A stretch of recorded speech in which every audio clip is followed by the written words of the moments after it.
minsan iniisip ko ano po ba yung ginagawa ko dito. Feeling ko hindi naman ako karapat-dapat. Feeling ko I'm really falling short of what it takes to be a good housemate, to actually make it to the big four, the big life.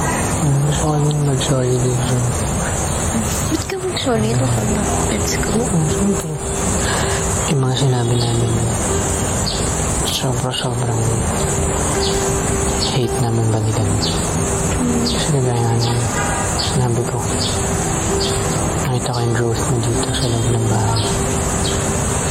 Especially ko and us together. Tuloy na ito efforts ninyo para makipag-connect. I understand. At yan, ako gusto ko mag-sorry sa nagpa-feel namin sa inyo, nagpa-feel ko. Especially. Sorry na kinailangan angkatin yung past. Okay lang. Thank you kasi nakita mo yung growth and the improvement. Eh, it's a lot. Proud ako dun sa'yo. So, okay tayo.